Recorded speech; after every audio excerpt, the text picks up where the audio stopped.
capacitación va más allá de un poco de lo teórico, cambiamos un poquito los términos para que sea más accesible y que todos podamos aprender, todos, todas y todos. Así que espero que les guste y cualquier novedad o pregunta lo pueden escribir en el chat y con mucho gusto voy a responderles a sus inquietudes. Entonces, comencemos con los primeros auxilios psicológicos. Hoy, el día de hoy, vamos a aprender, pues, de entrada, qué son los primeros auxilios psicológicos a nivel general, cuáles son esos mitos y realidades sobre los primeros auxilios psicológicos, porque también hay comentarios imaginarios sobre este tipo de intervenciones. Y también es muy importante, como tercer punto, identificar cuáles son esas situaciones de crisis, qué es una crisis y qué no es una crisis. Y pues, en dado caso de que sea una crisis, pasaremos a nuestro cuarto punto de cómo vamos a evaluar estas situaciones y como quinto punto, cómo las vamos a intervenir. Generalmente, después de esa intervención, ¿qué es lo que debemos hacer? Y qué rutas de atención debemos activar en dado caso de que identifiquemos una situación de crisis. Así que estaré súper pendiente de cualquier pregunta. Recordándoles que nuevamente no estoy viendo el chat, pero cualquier cosita, aquí quedo con la botella de... Yo te apoyo. Entonces, comencemos. Primero, pues, ¿qué son los primeros auxilios psicológicos a nivel general? Hablamos de que estas habilidades sirven para ayudar de manera inmediata al restaurar el equilibrio y la adaptación de una persona superviviente en un momento inmediatamente posterior a una emergencia o desastre. ¿Por qué lo vemos en el sentido de situación de emergencia o desastre? Muchas de las situaciones en crisis son eventos súbitos que le puede suceder a cualquier persona. Entonces, si hablamos de un desastre, podemos hablar de cualquier evento natural, por ejemplo, como un temblor o una explosión, o que si yo observé, no sé, un robo o un asesinato de una persona, pues mi cuerpo va a reaccionar de una manera en la cual probablemente pueda entrar en crisis. Eso no quiere decir que si hay un temblor todo el mundo está en crisis, no, sino que hay personas que sienten emociones más intensas frente a un evento adverso y eso es lo que genera la crisis. Entonces, para eso sirven los primeros auxilios psicológicos, para intervenir de manera inmediata. Vamos a ver una segunda definición que dice, los primeros auxilios psicológicos se brindan con el objetivo de proporcionar alivio emocional inmediato, facilitar la adaptación a la persona a su estado natural y prevenir el desarrollo de una psicopatología. Es decir, hubo un temblor y pues inmediatamente pues la persona empieza a hiperventilar, ¿cierto? Le cuesta adaptarse al contexto, piensa en su supervivencia y pues si no se interviene esta crisis de manera inmediata puede traer como consecuencia a largo plazo que se desarrolle algún trastorno emocional. Entonces es lo primero, el objetivo, es restaurar la conciencia de la realidad. Ya veremos cómo, pero es como un objetivo principal. Después vamos a también prevenir las posibles complicaciones en cuanto a nivel salud, fisiológico, psicológico, necesidad básica de la persona. Vamos a ver qué alternativas podemos tener. Cuando hablamos de un trastorno de estrés postraumático o un trastorno de estrés agudo, hablamos de una patología emocional de un evento de crisis que no fue intervenido previamente. Entonces, siempre es importante que la situación en crisis sea atendida de forma inmediata. Eso va a facilitar a la persona restablecer su estado de calma. Cristian, disculpa, te interrumpo. Cuéntame. Eh, Claro que sí, cuéntame. Comentan en el chat si de pronto la diapositiva, o sea, ¿estás cambiando la diapositiva o estás todavía en la primera? Ay, yo estaba siguiendo derecho, espérame. Ahí ya voy, Ahí ya ya la hice la cambiaste. afirmación. Ahí ya la Sí, cambiaste. entonces voy a dejarlo así para que se vean las diapositivas porque creo que no se está compartiendo. Entonces, nuevamente, ahí están como los 7 momentos que vamos a atender. Hasta ahora vamos en el primero. Voy a hacer un poquito más grande las diapositivas como para facilitar la visualización. Ahí se está viendo. Sí, estamos en objetivos. Perfecto, listo. Entonces, gracias por esa intervención.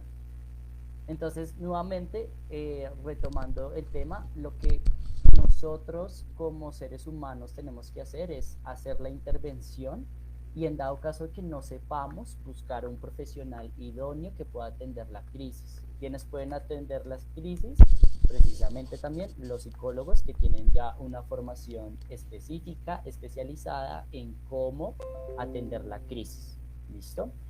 También lo que busca los primeros auxilios psicológicos es aliviar o disminuir la probabilidad de un sufrimiento emocional y nuestro objetivo es estabilizar y proteger a la persona de todo lo que ha sucedido, de la situación que generó la crisis, naturalizando la sensación de anormalidad. ¿Por qué se le llama anormalidad?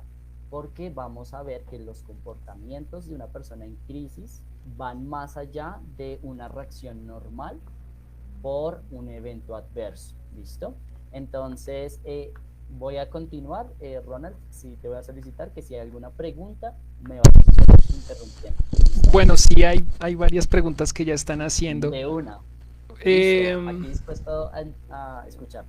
Dice John Richard, ¿cómo puedo identificar qué es una depresión y hasta qué punto puedo brindar los primeros auxilios psicológicos a alguien depresivo y cuándo se sale de las manos y debo acudir a un profesional? Perfecto, listo. Entonces, esta respuesta te la daré más adelante, pero para irme adelantando, cuando se sale de una situación de las manos es que realmente, si hablamos de una persona depresiva, podemos decir que esa persona puede tender a ya no proyectar su vida como algo viable, autolesionarse. Y claro, eso es una situación que tal vez puede ser desbordante para las personas que no están, no son psicólogos o psicólogas. Entonces sí es importante empezar a identificarlo, que ya lo hablaremos más adelante. Vamos a hablar de 5 componentes para identificar la crisis. Y en dado caso que se nos salga de las manos o no sepamos qué hacer, buscar una línea de atención inmediata que ya vamos a activar. Entonces, ahí como para no adelantarme las respuestas, sí te pido paciencia porque te las voy a responder más adelante. ¿Hay alguna otra pregunta?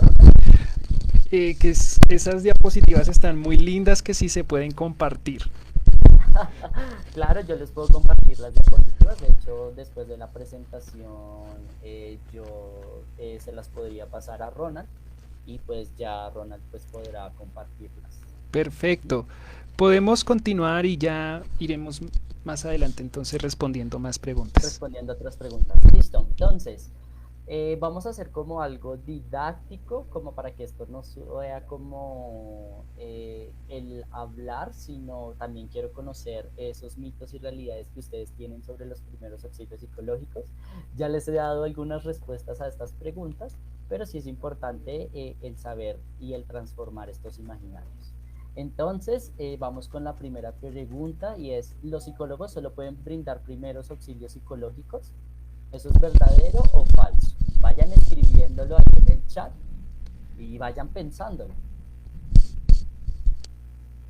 ¿Una situación de crisis altera la realidad psicológica de una persona? ¿Eso es verdadero o falso? La tercera pregunta es, ¿una situación de crisis afecta solo a una persona? ¿Eso es verdadero o falso? ¿Atender una situación en crisis puede afectarme a mí también? Vayan preguntándoselo. Y la última pregunta es, ¿todos somos vulnerables a una situación de crisis? ¿Verdadero o falso? Entonces vamos a dar 2 minuticos si quieren enlistar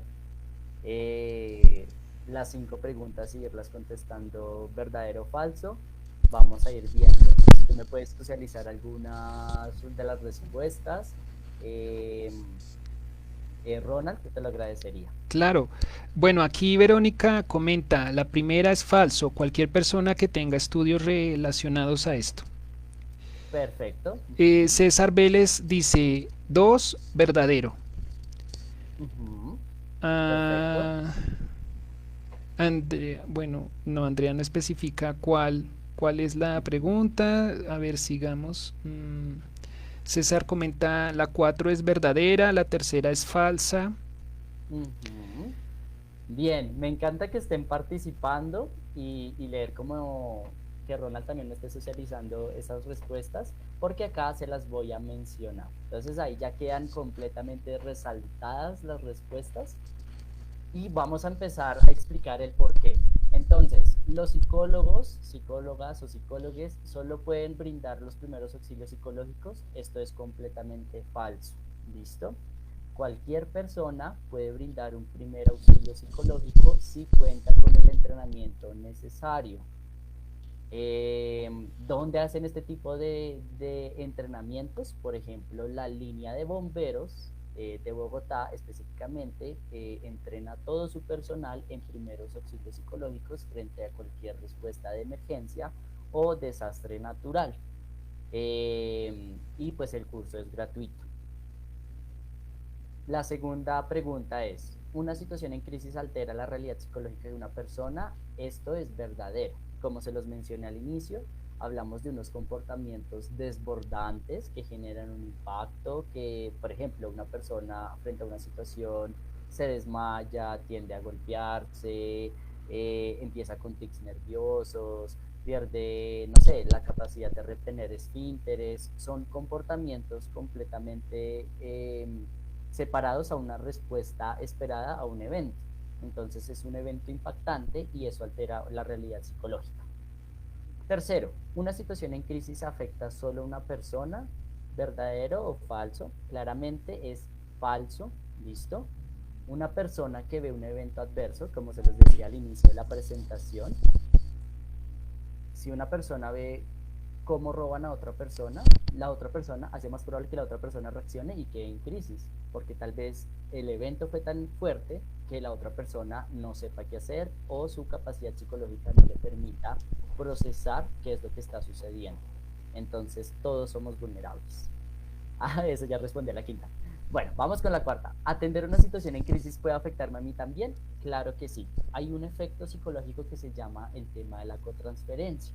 Cuando una persona nos está comentando sobre su malestar emocional, sobre el evento de la crisis o el evento traumático, es natural que nosotros también sintamos esa carga emocional y también hay que saber cómo, desde el punto del autocuidado, así como lo vimos en la anterior capacitación con Joana, reconocer mis emociones y saber cuáles son mis límites.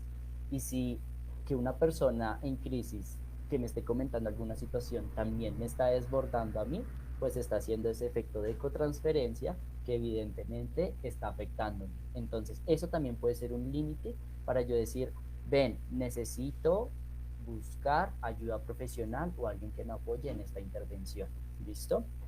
Y la última pregunta dice, ¿todos somos vulnerables ante una situación de crisis? Completamente verdadero. Hasta los psicólogos y hasta las personas más entrenadas en este tema también pueden entrar en una situación de crisis. ¿Por qué? Porque la crisis es un evento adverso que ya veremos más adelante. Ronald, doy espacio para leer algunas preguntas y ahí por el momento antes de pasar a la siguiente sección. Ok, entonces, bueno, permíteme, más que todo han compartido como sus respuestas. Sí. Bueno, aquí hay una pregunta, saludos, bueno, Cristian Camaño Chacón, Sí. saludos desde Costa Rica, pregunta si la depresión puede provocar la ansiedad. ¿Cómo identificar las diferencias de atención? Ok, listo. Entonces, la ansiedad y la depresión son respuestas emocionales completamente diferentes. Cuando hablamos de ansiedad, hablamos de un miedo en exceso frente a una situación futura que me puede pasar a mí. ¿Listo? En el caso de los primeros auxilios psicológicos o en el caso de una persona en crisis, cuando siente ansiedad puede decir, ay, es que tengo mucho miedo de volver a pasar por esa calle porque sé que ahí vi que robaron a esa persona y yo no voy a pasar a esa calle porque hace más probable que a mí me roben también. Entonces, eso sería como un síntoma de la ansiedad consecuente del evento adverso que vivió la persona.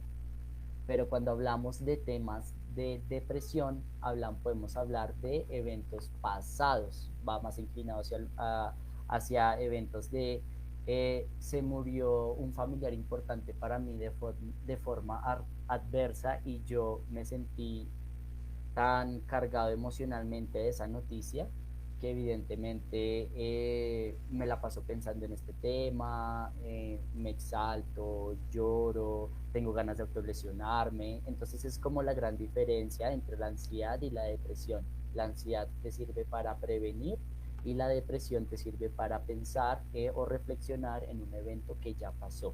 ¿Listo? Bien, ¿hay alguna otra pregunta, Ronald? Sí, aquí tenemos otra de César Vélez. Dice, ¿cómo manejar una crisis de ansiedad antes, bueno, supongo que es ante una situación que tiene un proceso lento para su recuperación? Ejemplo, la falta de empleo. Ok, listo. Entonces, cuando hablamos de, bueno, vamos a diferenciar. Estamos enfocándonos en una situación de crisis que es un evento adverso, impactante. Por ejemplo, en situaciones laborales, perdí mi empleo porque llegué esta mañana súper tranquilo y me dijeron que pasara la carta de renuncia y eso me generó una alteración emocional.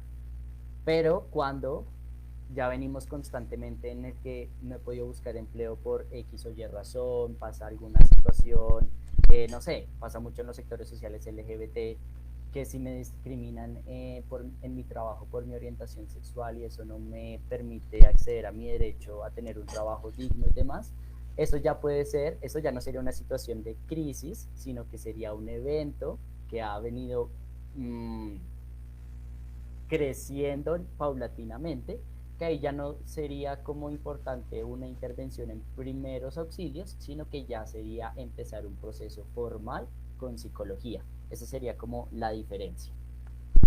¿Listo? ¿Alguna otra duda o pregunta? Por el momento, no. Listo. Entonces vamos a continuar. Bien, ahora acá respondiendo a la primera pregunta que nos hicieron es cómo vamos a identificar esas situaciones de crisis. Quiero comenzar con esta cita que es muy importante y es que la voy a leer textualmente y dice, no pretendamos que las cosas cambien si siempre hacemos lo mismo. Las crisis es la situación que puede sucederle a personas y a países porque la crisis trae progresos. La creatividad nace de la angustia como el día nace de la noche oscura. En la crisis que nace la inventiva, los descubrimientos y las grandes estrategias, y quien supera la crisis se supera a sí mismo sin quedar superado. Eso lo dijo nuestro amado científico Albert Einstein. Imagínense ya desde hace cuánto tiempo lleva esta frase. Y es precisamente eso, como la crisis es un evento precipitante que causa una desestabilización en la persona, es porque precisamente la persona no cuenta con recursos psicológicos suficientes para sobrellevar la situación adversa.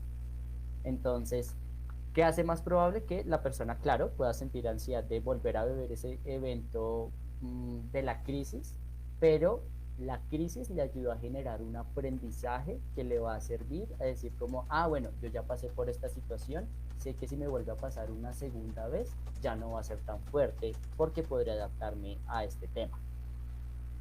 Tercero, hay un deterioro funcional de la persona evidente, como ya se los he mencionado, ahorita lo vamos a ver en la evaluación de la crisis y es precisamente hay desmayos, hay pérdidas de la conciencia, vómito, ganas de ir al baño, o sea, son comportamientos muy fuertes que como consecuencia, y se los he dicho antes, trae un trauma psicológico si no se atiende de forma inmediata e incluso podemos hablar de trastornos emocionales como estrés agudo o estrés postraumático, que son las consecuencias de los eventos de crisis. No profundizaremos en estos trastornos porque eso ya compete un poquito más para los profesionales en psicología, pero sí ayuda a identificar que si no atendemos una situación en crisis puede desencadenar en un trastorno emocional. Ahora sí, pasemos a cómo evaluamos a una persona en situación en crisis. Hay mucha teoría al respecto y es que hay una evaluación que se llama CASI. CASIC te ayuda a identificar las afectaciones tanto a nivel comportamental de la persona, tanto a nivel afectivo, a nivel somático, hablemos de consecuencias a nivel físico, a nivel de la interacción de la persona, y a nivel cognoscitivo, que pues traducido en otras palabras hablamos de al nivel de los pensamientos o cómo la persona está procesando la información del evento adverso. ¿Listo? Entonces vamos a ir una por una y es importante que se empiece a identificar. A nivel comportamental, una persona en crisis va a presentar alteración en sus patrones para, no sé, hacer cualquier función del trabajo. Que por ejemplo, estando en el trabajo me enteré que falleció un familiar y el evento de crisis fue tan impactante que me desbordé emocionalmente y digo, yo no puedo continuar con mi trabajo, tengo que salir de esta situación, quiero escapar de mi trabajo, tengo que alejarme lo mejor posible de esto porque no me encuentro en la capacidad psicológica para afrontar esta situación e incluso estoy afectando el tema de mi trabajo. En cuanto al juego y el ocio, pasa con los niños. Los niños frente a situaciones de crisis se vuelven inhibidos, no socializan, ya no comparten. En términos del ejercicio, la dieta, o bueno, hablamos de la salud, entonces ya no quiero hacer nada, ya no quiero hacer actividad física. En cuanto a la dieta y hábitos alimenticios es ya no voy a comer, ya no quiero comer, no tengo ganas de comer en estos momentos. O también puede haber el otro extremo de voy a comer en exceso para sobrellevar este malestar que estoy sintiendo.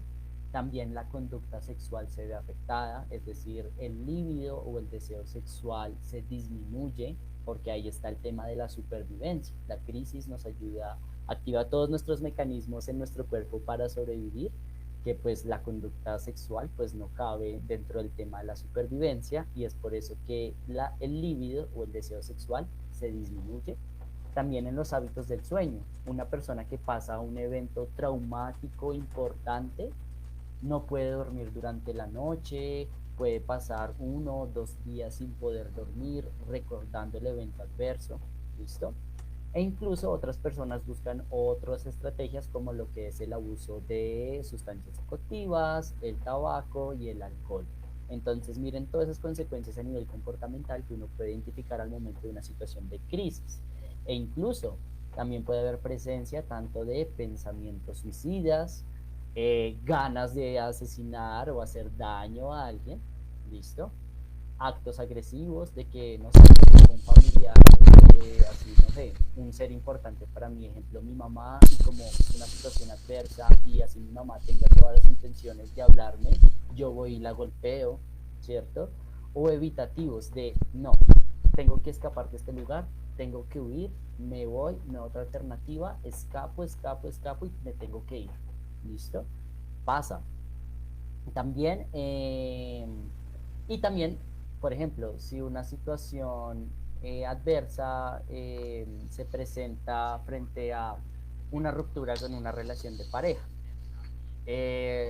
No sé, mi pareja me terminó y históricamente yo sé que las rupturas con mis parejas anteriores me han dado igual o lo he sobrellevado de alguna forma, pero resulta que esta relación fue tan importante para mí que el hecho de que me terminara me hizo desbordarme en llanto, en desbordarme en no saber qué hacer, en querer agredir a otros, y no es una situación normal a como yo estaba experimentado antes. Entonces, eso puede también ser una explicación comportamental o cómo podemos identificar de manera comportamental una situación de crisis. Disculpa, Cristian, comentan en el Claro chat que sí. que si hay la posibilidad de que le subas un poquito más a tu volumen. Ok, bueno, acá voy a hablar ya con el micrófono cerca a la boca. Espero que eso aumente el tema del volumen. Por favor, Porque chicos, me están avisando. eso. Por favor, entonces, estamos atentos para que nos confirmen si mejora el audio o qué. Ya, eso es todo. Listo, voy continuando. Bien, a nivel afectivo van a haber varias consecuencias. ¿Por qué? Porque la situación de crisis va a hacer que aparezcan sentimientos y emociones que van de la mano con los comportamientos que ya hablamos anteriormente. Entonces va a ser normal que la persona sienta miedo, ira, tristeza, asco o aversión, y que en dado caso de que la persona no cuente con una intervención en primeros auxilios psicológicos, se puede desatar en consecuencias a nivel de trastornos emocionales, como ya lo sería la depresión, la ansiedad, el estrés agudo. ¿Listo? También va a haber una pérdida en la capacidad de incidir en las circunstancias de la vida, es decir, pues la persona, como se los comenté en la anterior diapositiva, va a ser más reactiva ante cualquier intervención de cualquier persona. Entonces, uno le va a preguntar como, bueno, quiero saber qué ha sucedido, coméntame cuál es la situación, y la persona te va gritando, te va alzando la voz, te levanta la mano, ¿cierto? Eso también puede ser una reacción frente a las emociones que puede estar sintiendo la persona. E incluso hay crisis que son muy encubiertas, y es que pues a veces los sentimientos, o como no nos educan desde el colegio en temas de identificar nuestras emociones y saber qué hacer con ellas, hay personas que no van a hablar o no van a lograr identificar qué es lo que sienten en cuanto a las emociones. Entonces también va a ser, si puede ser que te lo manifieste directamente, me siento triste, o te diga, no sé lo que estoy sintiendo. A nivel somático, hablamos ya de consecuencias físicas. Y entonces, pues una situación de crisis va a hacer que, por ejemplo, una persona presente dificultades para poder respirar, que haya hiperventilación, e incluso puede llevar a una consecuencia a largo plazo, y es que la persona en el momento de la crisis se desmaye. ¿Qué hacemos frente a esa situación? Si la persona se desmaya, pues acudir a un personal de salud o a alguien capacitado que permita hacer esta intervención, e incluso pues activar alguna ruta de emergencia, que ya hablaremos de esas rutas más adelante.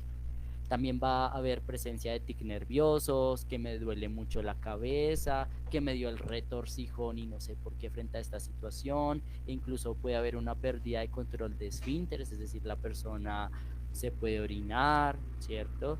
O también puede también presentar dificultades para controlar el tema eh,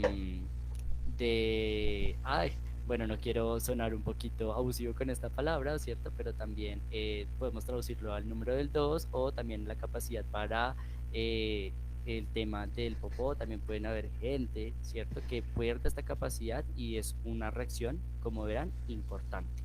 También hay personas que presentan estado general de relajamiento, o sea, afectado. También puede haber, frente a alguna situación adversa, puede haber pérdida de los sentidos básicos, como lo que son el tacto, la visión, el gusto, el olfato, la escucha también se puede ver afectada. Entonces, esas son situaciones que nos permiten identificar crisis en una persona. Vamos con la siguiente. A nivel interpersonal, pues pueden haber que, nuevamente, el ejemplo de la persona que es reactiva con la mamá, y puede que tengan una buena relación, pero la situación de crisis me saca de ese plano y yo termino golpeando a mi mamá, o si un amigo se me acerca lo trato mal. Bueno, vecinos, compañeros de trabajo reaccionan de una manera no esperada, ¿cierto? O a gran escala, que eso puede llevar como consecuencias a que también haya dificultades interpersonales. También es importante evaluar el tema de la red de apoyo, porque pues si la persona no cuenta con quien la escuche, quien esté ahí, o alguna red de apoyo familiar, pues va a ser más probable que la persona sea más reactiva o no sepa cómo confrontar este tipo de situaciones, y va a influenciar en que sea más vulnerable frente a las crisis. También las estrategias de resolución de conflictos se van a ver influenciadas. Nuevamente, puede haber comportamientos agresivos hacia otros, o hay personas que sean muy introvertidas. Y pues otros comportamientos que pueden aparecer, que la persona finja una simpatía, o que haya un recelo frente a las otras personas, o que yo empiece a manipular, o que lo grite, o que pues bueno, pueden haber muchas reacciones a nivel interpersonal. qué? Consecuencia del evento adverso que se presenta. Y a nivel de pensamiento, pues van a haber un montón de situaciones que puedo pensar acá frente al compañero que estaba preguntando sobre la ansiedad y la depresión, pues miren que está muy asociado a el tema de eventos del pasado o hacia el futuro. No quiero volver a vivir lo que me pasó. También una situación de crisis puede presentarse frente a situaciones de abuso, violencia sexual. Entonces, la situación en crisis me tiene ahí, que yo pienso y pienso y pienso y pienso en esa situación, o hacia futuro de tengo mucho miedo que vuelva a sufrir de un abuso, ¿listo? También la autoimagen se ve alterada, ya la persona va a decirte no tengo objetivos en mi vida, no sé qué hacer, ¿cierto? Y pues también está el tema de las creencias religiosas, netamente. Frente a una intervención que vayamos a realizar, siempre es importante respetar el tema de la creencia religiosa de todas las personas, sean católicos, cristianos, budistas, etcétera. Siempre es importante el respeto frente a la religión, porque la religión también tiene una influencia sobre la filosofía de vida de una persona. Y pues esto pues también va a ser va a tener una mayor afectación, como siempre lo hemos venido hablando, las catástrofes, sobre generalizar de que si me robaron entonces siempre me van a robar a mí, va a haber personas que van a presentar delirios, alucinaciones, van a hablar probablemente un diálogo irracional, o pensamientos paranoides, ¿sí? Pueden haber muchas situaciones que pueden desencadenar como consecuencia de la crisis. Y pues también actitudes generales positivas o negativas frente a la vida, como ya no vale la pena vivir, o ideas irracionales como, ay, qué chévere esta situación, ojalá me vuelva a pasar, que no sería muy lógico frente a una situación de crisis, pero puede pasar. Entonces hay que estar muy atentos, atentas y atentes a este tipo de comportamientos. ¿Listo? ¿Dudas hasta acá? Bueno, más que dudas son como reflexiones.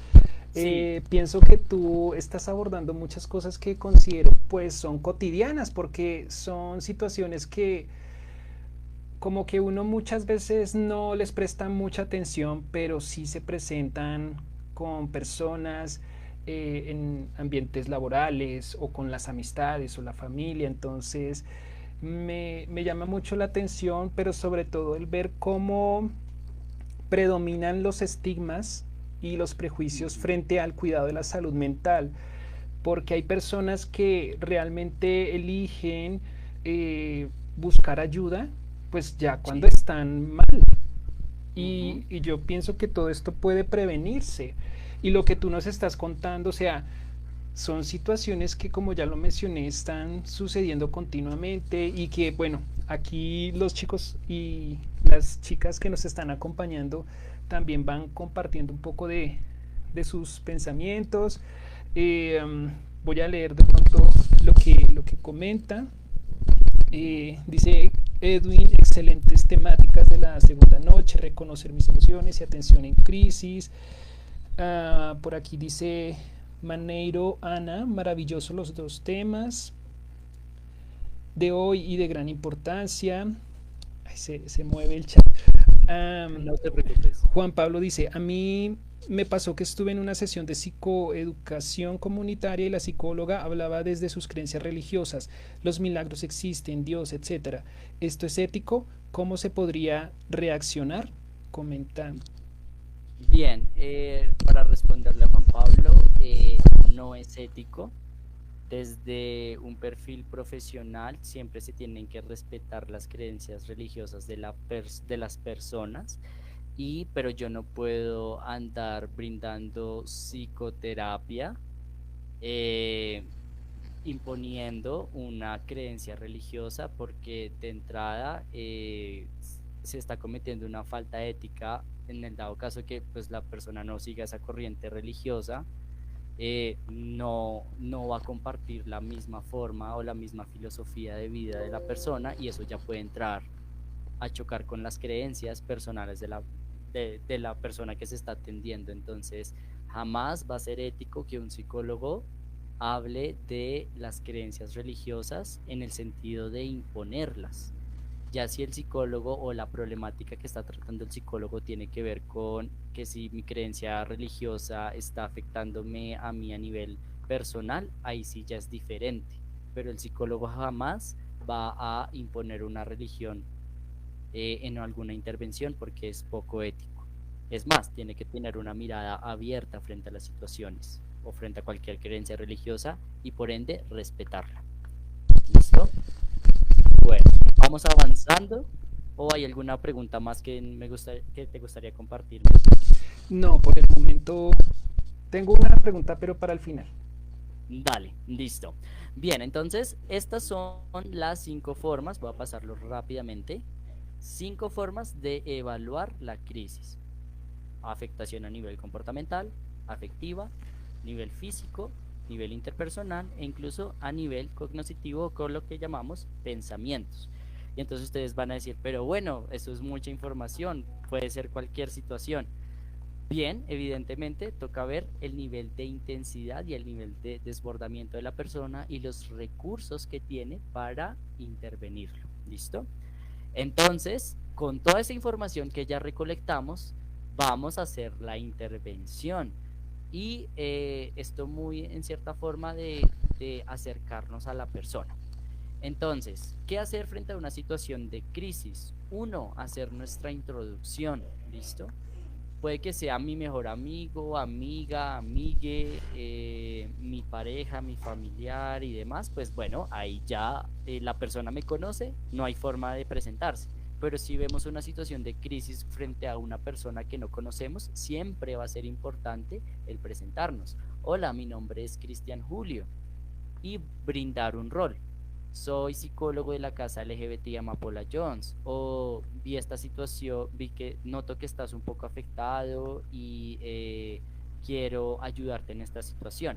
Ahí ya me salta el tercer punto, que es mencionar de forma genuina el deseo de ayudar. Una situación de crisis también nos va a afectar a nosotros emocionalmente y hay que saber identificar si yo estoy preparado, preparada o preparada psicológicamente para decir, ven, le pregunto a esta persona, quiero ayudarla o el solo verla sin interactuar con ella me está afectando tanto que yo prefiero no acercarme, que es completamente válido y respetable. Entonces, si decidimos ayudar, tenemos que manifestarle a la persona ese deseo de estoy aquí para ayudarte. ¿Listo? Preguntar el consentimiento, es decir, cómo te puedo ayudar en este momento. Si la persona te dice que sí, adelante, escúchala, intervenimos. Pero si la persona me dice no, no quiero hablar, no, no quiero, no quiero, o aléjate o vete, tenemos que respetar esa decisión porque no podemos imponerle a nadie el querer hablar de temas que tal vez la persona no está dispuesta a hablar con uno. ¿Listo? Entonces no tiene que ser una imposición. En términos de población LGBTI siempre va a ser muy importante respetar el tema de los pronombres, si hablamos de personas no binarias, y también el tema de los nombres identitarios de las personas trans. ¿Listo? Que así la persona tenga una apariencia física hacia lo masculino. Ejemplo, yo me llamo Cristian, pero si la persona o yo te digo, no, es que yo me llamo María, entonces hay que respetar el nombre que la persona te dice y bien, María, ven, cuéntame qué sucedió. ¿Listo? Entramos a validar las emociones y pensamientos, decir como estoy aquí para escucharte, cuéntame qué sucedió. ¿Listo? Y empezamos a establecer una empatía con comportamientos en nuestros gestos, acentuar la cabeza, mantener el contacto visual, mucho cuidado con los gestos de desagrado, voltear los ojos, reírse, porque si la persona está siendo vulnerable emocionalmente con nosotros, siempre es importante mantener o bueno, ser conscientes de los gestos que estamos realizando. Y pues el objetivo siempre va a ser que la persona en crisis se sienta comprendida, aceptada, precisamente para disminuir, o eso va a tener como consecuencia que se disminuya la agitación y la confusión que pueda tener la persona. ¿Listo? ¿Dudas hasta acá?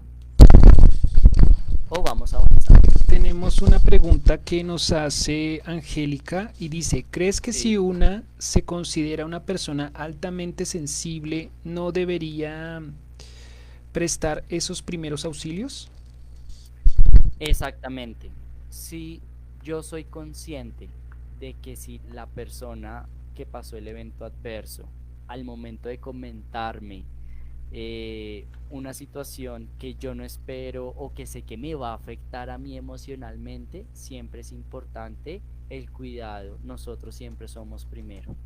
Y decir como, no, no me encuentro en la capacidad de atender a esta persona porque me siento vulnerable o sé que voy a llorar o sé que me va a afectar tanto que no sabré qué decirle, entonces abstenerme de.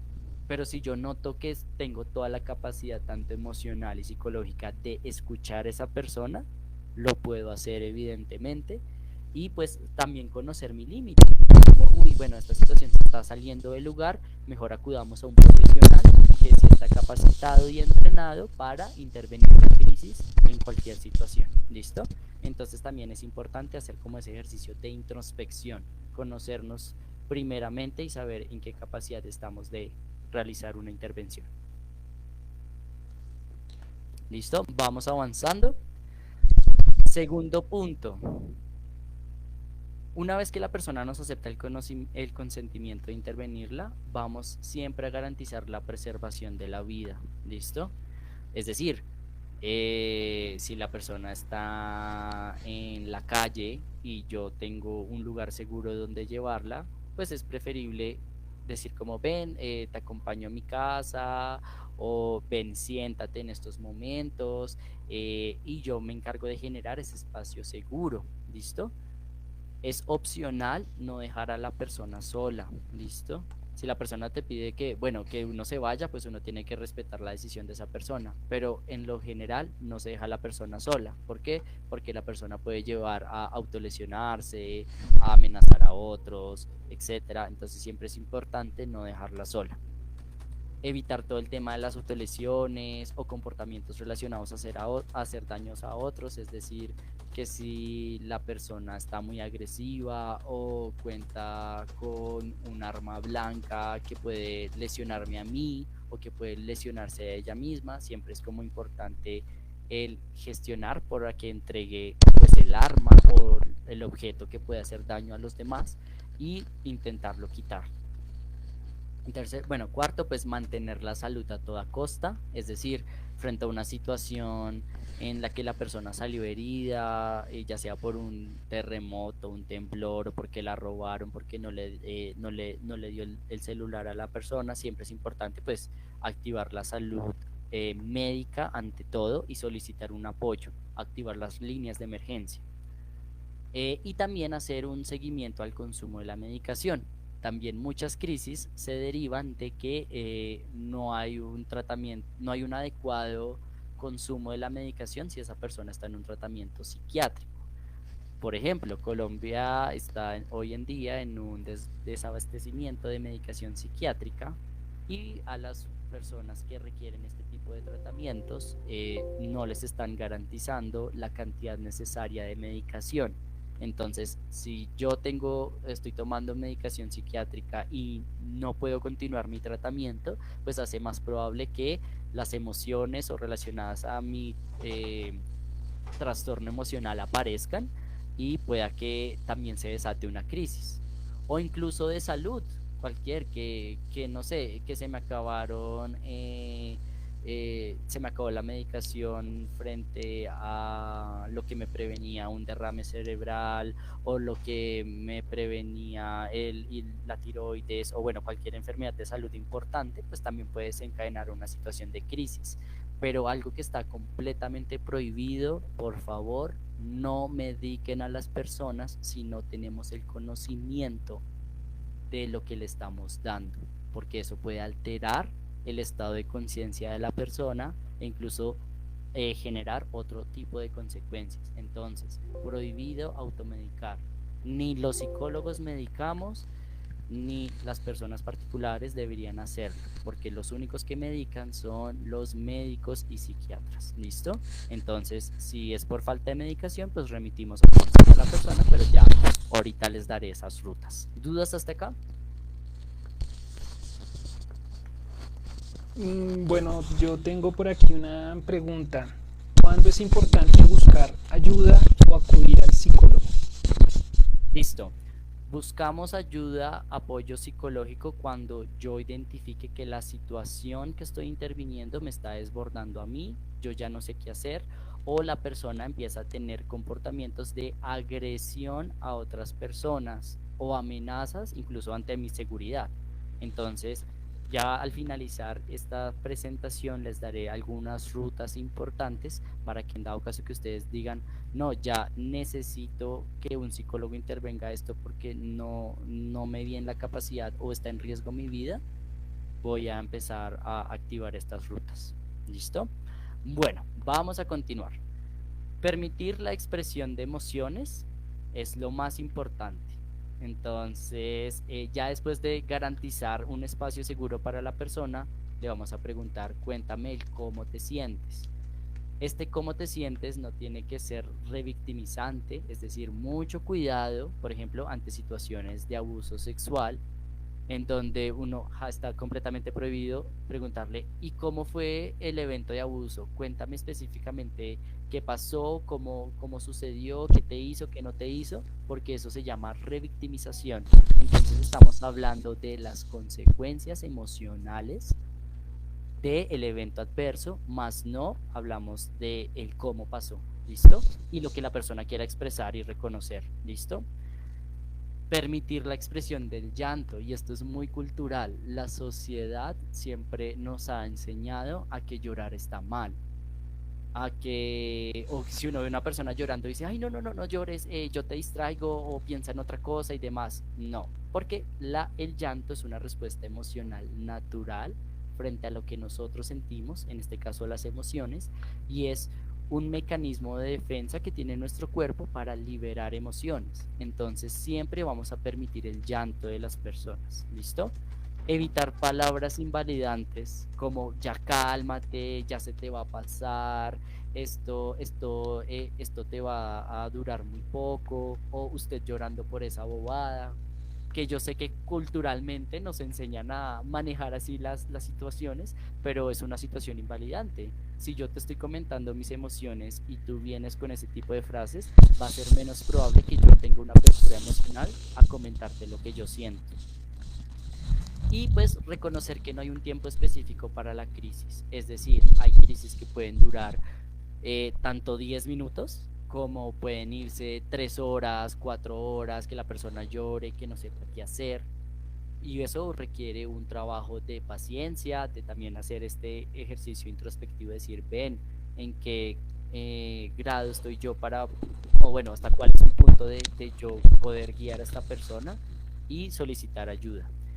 Y el silencio es necesario, es decir, una persona en crisis siempre va a estar hablando, ¿cierto? Y hay que permitir expresar y soltar esas emociones, porque si nos volvemos en términos de interrumpir, estamos estancando el proceso natural de la expresión emocional. Así que es muy importante cuidado con interrumpir, podemos acentuar, permitir el llanto hasta que la persona se estabilice. ¿Listo? ¿Dudas hasta acá?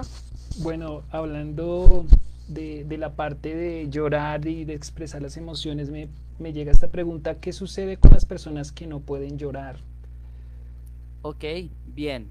Hay que empezar a evaluar ese tipo de situaciones, porque el llanto es natural, biológico de todo ser humano. Y si yo no puedo llorar, no puedo expresar una emoción y demás, y siento esta necesidad de querer hacerlo, pero no poder, toca empezar con un proceso profesional, ir a psicología y decir, ven, pero es que quiero llorar, pero no puedo. ¿Listo? Si es ya sea porque la cultura me enseñó que, ejemplo, los hombres no deben llorar y yo cómo sigo esta regla, entonces yo inhibo mi emoción y no debo llorar y no debo llorar y no debo llorar. Y hay gente que lo logra, pero el malestar emocional, hagan de cuenta que es como un vasito de agua que se va llenando. Y cuando el vaso está lleno, hace más probable que surja una situación de crisis, una situación en donde ya me cansé de guardar mis emociones y exploto y empiezo a llorar. Entonces, sí es importante de que si yo identifico que no puedo llorar, pues importante acudir a la psicoterapia para ver qué está sucediendo y encontrar esos mecanismos que permitan mi llanto natural. ¿Listo? Perfecto. Bien. Y el último punto, ahí espérame, a ver si, sí, ya. Último punto, pues también entender los pensamientos y preservar el principio de realidad. Es decir, eh, elaborar una percepción de la realidad de la crisis. Normalmente, por ejemplo, cuando a las personas les fallece un familiar importante, a veces las personas tienden a negarlo, como no, mi mamá sigue viva, esto no me lo puedo creer, yo me voy a ir con ella, etcétera, ¿cierto? Que siempre va a haber como esa etapa, bueno, pues no es algo que suceda en todas las personas, pero hay personas que puedan reaccionar a la no aceptación de esta situación y empiecen a negarlo. Y pues siempre va a ser de una manera adecuada, decir como entendemos la emoción que estás sintiendo, sin embargo, es importante que reconozcas que tu mamá ya no te está acompañando en estos momentos. Y siempre como empezar como ese principio de la realidad de la situación, porque la persona se puede estancar en esa situación y mantener la crisis. Eh, También es importante comprender la relación entre el incidente de la persona y las creencias de la persona. Es decir, el tema de las creencias religiosas, de que si sucedió esta situación de que falleció mi mamá es porque Dios así lo quiso, es porque tenía que pasar, es porque me lo merezco, porque soy el peor ser humano del mundo. Ahí es donde también tenemos que empezar a aplicar este principio de realidad, ¿listo? Y empezar a soltar como todo este tema de las expectativas, esos asuntos inconclusos. Si notan que la persona no se mueve de esta situación, a acudir al profesional, ¿listo? Que está entrenado como para permitir avanzar en estas situaciones. ¿Dudas hasta acá? Bueno, por aquí, bueno, hablando del duelo, César Vélez comenta, el duelo por pérdida familiar aplica como situación adversa. ¿Cómo motivar a una madre que perdió a su hijo sin decirle directamente que vaya al psicólogo, ya que lo podría tomar mal? ¿Cuál sería un tiempo prudente para iniciar conversaciones orientadas a la superación y aceptación de la pérdida? Ok, bueno, entonces vamos una por una porque son muchas preguntas Sí. y me quedé fue con la última. Entonces, la primera, repítemela por favor, Ronald. ¿El duelo por pérdida familiar aplica como situación adversa? Sí, es un gran depende, y esto es una frase de psicólogos, pero hay personas que ante la pérdida, pues pueden llevar la situación emocional, lo aceptan, sobrellevan el proceso de duelo. Pero que puede ser una situación de crisis que yo al enterarme de que falleció mi mamá o un ser importante para mí, entonces yo voy, golpeo a otros, me autolesiono, me desmayo, pierdo la realidad de mi conciencia. Eso podría desencadenar una crisis, pero no pasa en todas las personas que pierden un familiar o que están atravesando un proceso de duelo, porque depende de los recursos psicológicos y emocionales que tiene la persona para afrontar esa situación. ¿Cuál es la segunda? ¿Cómo motivar a una madre que perdió a su hijo sin decirle directamente que vaya al psicólogo, ya que lo podría tomar mal? Bien, hay un tabú muy gigante sobre el tema de la psicología y eso es algo que tenemos que empezar a derribar y es ir al psicólogo es de lo más normal y natural que hay, desde una situación de no sé qué hacer con una situación sencilla de mi vida que me tiene estancado, hasta el tema del duelo. Hay que derribar como estos estigmas que se tienen frente a hasta a la psicología, porque precisamente es algo tan natural que entiendo que tal vez la cultura está en, es que ir al psicólogo es de locos, yo no estoy loca, probablemente esa persona puede reaccionar así, pero uno puede sensibilizar a la persona y decir, ven, pero es que yo noto que es importante para que tú vayas porque noto que no has podido avanzar, estás estancada en esto, dejaste de asistir a tu trabajo, ya no estás atendiendo, bueno, el cuidado de tus hijos, de tus familiares o las cosas que sean importantes para las personas, que uno puede decir como, mira, noto esto, yo creo que es importante que tú vayas a terapia. ¿Listo? Que creo que eso responde la última. Sí, Ajá. dice la última, ¿cuál sería un tiempo prudente para iniciar conversaciones orientadas a la superación y aceptación de la pérdida? No hay un tiempo prudente, porque depende de la capacidad psicológica de la persona frente a la pérdida. Hay personas que, claro, les va a afectar el tema de la pérdida de sentirse triste, con baja motivación, no querer hacer las cosas, pero cuando hablamos del duelo, no hay un tiempo eh, exacto para decir, ay, es que después de este tiempo tú tienes que ir a psicología o no has podido superar la pérdida o ya debiste haber superado la pérdida, porque cada persona lleva su duelo en su proceso, en su medida, en su tiempo, y que siempre está patologizado el tema de que tiene que haber un tiempo. Y es no, depende de los recursos emocionales de la persona. ¿Listo?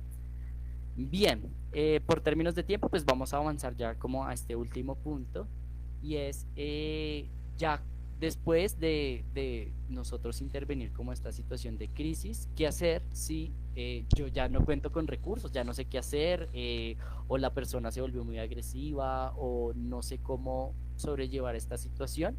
Pues ahí sí tenemos que empezar a activar las rutas, ¿listo? Es muy importante. Hay dos tipos de situaciones. Uno, si durante mi intervención yo digo, bueno, yo digo no, la persona recupera el estado de la calma, no recupera el estado de la calma, perdón, no recupera el estado de la calma, podemos activar las líneas de emergencia. Ya que esta presentación va muy enfocada a personas LGBT, nosotros en el distrito tenemos un servicio que se llama la línea diversa. Ahí les dejo el número telefónico por si lo quieren anotar. Esta línea diversa brinda atención inmediata con enfoque de género, de orientaciones sexuales diversas, frente a cualquier situación de emergencia. La línea tiene unos horarios, si no estoy mal, de lo que recuerdo está de lunes a viernes de 8 de la mañana a 6 de la tarde y los sábados es de 10 de la mañana a 4 de la tarde.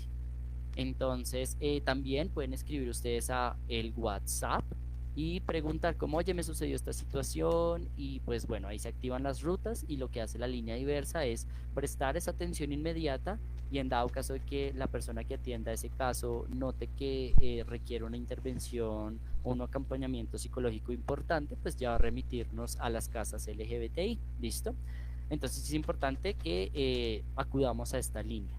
Lo segundo está la línea Calma, esta es una línea distrital exclusivamente para hombres, listo, ahí está el número telefónico. La línea Púrpura es netamente exclusiva para mujeres, listo. Bueno, creo que la línea Calma tiene unos horarios específicos que desconozco en estos momentos, pero la línea Púrpura sí tiene atención 24 horas, listo. Entonces ahí están los números. En dado caso de que la persona se quiera agredir o tenga muchos pensamientos suicidas y demás, quiero decirles que no es su responsabilidad hacer ese tipo de intervenciones, por ende siempre es importante acudir a un profesional y llamar a la línea 106, que es la línea de reacción inmediata frente a situaciones de emergencia. ¿Listo? Y esta línea también funciona 24 horas y en dado caso de que ninguna de esas líneas contesten o no podamos acceder, vamos a llamar pues a la línea 123 de emergencia para que traiga una ambulancia y se lleve a esa persona y ya con los profesionales de salud hagan la respectiva intervención. O en dado caso también está la alternativa de las urgencias psiquiátricas según la EPS en el sistema colombiano, porque sé que nos están viendo de otros países. En el sistema colombiano está el tema de las urgencias psiquiátricas. ¿Listo? Bien. Pero ¿qué hacer si la persona recupera el estado de la calma? ¿Listo? Entonces ahí sí, si recupera el estado de la calma, pues remitimos a un profesional de psicología para que continúe con la intervención y dirigimos a esa persona a las casas LGBTI que tenemos en el distrito a nivel Bogotá. Entonces está la casa LGBT Amapola Jones, que es donde yo estoy asignado, que queda ubicada en la localidad de Rafael Uribe Uribe. Está la casa LGBTI Diana Navarro, que queda ubicada en Los Mártires. La casa LGBTI Eduardo Hernández, queda ubicada en Kennedy. La casa Sebastián Romero en Teusaquillo y la casa Laura Weinstein en Suba. ¿Listo? Entonces ahí es donde ustedes pueden acceder al servicio completamente gratuito. Si sienten que hay una situación de crisis, también las atendemos. Y en dado caso de que, pues, respecto a la evaluación que haga el psicólogo, la psicóloga o el psicólogo frente a la problemática, pues se accederá al tema del acompañamiento psicológico. ¿Listo? Entonces, con eso quiero concluir. Me pasé unos minuticos, perdón, pero creo que es un tiempo justo para solucionar dudas e inquietudes, así que quedo súper atento. Bueno, pues yo muy contento, agradecido contigo, Cristian, por toda esta información. Hemos tenido bastantes comentarios en el chat, creo que hay preguntas que se nos van a quedar sin responder. Me gustaría, antes de cerrar este espacio, que nos apoyaras respondiendo una última pregunta y es la siguiente. ¿Qué acciones pueden prevenir que nuestra salud mental se vea afectada? Bien, dependiendo el tema del autocuidado, y es decir, permitiéndome expresar mis emociones, el tener una red de apoyo también previene bastante el tema que surja una situación de crisis, el saber qué yo quiero hacer con mi vida y tenerlo claro. Hay muchos factores protectores como desde donde vivo, con quienes convivo, las relaciones que yo manejo. Muchas cosas pueden ayudarnos a gestionar nuestras emociones y hacer prevenciones de salud mental. También el tema de la respiración, lo que estaba mencionando la compañera anteriormente en la presentación de, hay unas herramientas muy buenas que se llaman ejercicios de mindfulness, de regulación emocional, asistir a psicología, así yo no tenga ningún malestar emocional, alguna situación importante, pues también es importante en términos de saber qué hacer con mi salud mental o conocer un poquito, también funciona como un factor protector y empezar a establecer esos espacios seguros, porque cuando yo me siento mal en cualquier parte o área de mi vida, pues es normal o natural que nuestra salud mental se vea afectada. Entonces, yo lo que invito es a desestigmatizar el tema de la salud mental. Es algo completamente normal, natural, y no significa que estemos locos o que tengamos que medicarnos y demás, sino que lo hacemos por prevención y eso está bastante bien. Es como ir al médico, una cita de medicina general que tenemos que hacer de vez en cuando y es muy importante. ¿Listo? Entonces, hay muchos factores. No sé si hay otra pregunta. Bueno, pues por el momento creo que vamos a dejar hasta aquí.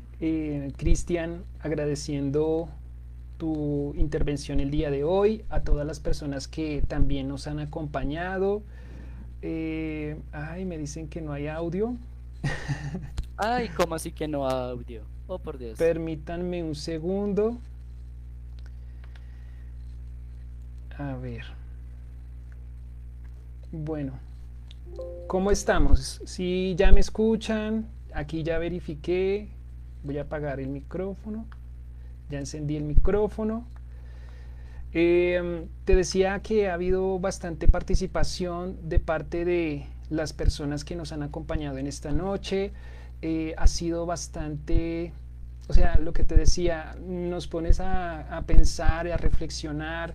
Yo personalmente considero que las personas no deberíamos esperar a estar mal para pues pensar en visitar al psicólogo. Lo que tú mencionas es un tema de estigmas que muchas veces nosotros por pena, por miedo a las etiquetas que nos pueda generar el ir al psicólogo, pues decidimos omitirlo, y lo ideal es que no sea así, Por eso es que estamos precisamente invitando a las personas para que se acerquen a esta parte que es muy importante en su desarrollo personal. Y bueno, el día de hoy nuestros dos invitados nos han compartido herramientas, un contenido, una información bastante valiosa. Entonces, pues por el momento vamos ya a cerrar nuestro espacio. Quiero invitarles por último para que nos acompañen en las siguientes intervenciones. Vamos a estar hablando el día de mañana de la espiritualidad. Esto que también es un tema que, como lo mencionaba Cristian, pues tiene que ver con la salud mental, emocional de las personas, y los invitados pues son personas que, bueno, yo conozco sus trabajos y siento que ahí también van a surgir bastantes reflexiones. Entonces pues están cordialmente invitados, cordialmente invitadas. Por el momento pues nada, nuevamente a Cristian, gracias por estar aquí con nosotros, a la casa LGBT Amapola Jones, que son nuestros amigos y aliados en este evento maravilloso. Y bueno, pues cualquier inquietud ustedes pueden escribirnos a través de nuestro número de WhatsApp. Si alguien de pronto quiere saber más información de la casa LGBT y de los servicios que se están prestando, con mucho gusto yo se los estaré compartiendo. No siendo más, bueno, hay algunas personas que me están preguntando por el número del WhatsApp. Ya se los voy a escribir en el chat antes de que termine la transmisión. Por favor, escríbanme, envíenme un mensajito y ya entonces les agrego al grupo de la fundación. Por el momento es todo. Les deseo una feliz noche, un abrazo inmenso y nos estamos viendo el día de mañana. Que descansen. Gracias a todas las personas, gracias, Ronald, que nos acompañaron. Gracias a ti por la invitación nuevamente, y gracias a todos les asistentes de este conversatorio. Para mí es muy valioso el promover el tema de la salud mental, y también el tema de derribar como todos estos estigmas sobre la psicología, y que mejor que ustedes también conozcan rutas de atención con enfoque de género y diferencial, que realmente existe y que el distrito está completamente a disposición de prestar servicios de calidad. Entonces muchísimas gracias a Valor Diverso, a ti, Ronald, y pues ya aquí me despido. Vale, Cristian, entonces que tengas una feliz noche. A todos gracias por acompañarnos hasta este momento. Y bueno, quedamos entonces pendientes. Una feliz noche.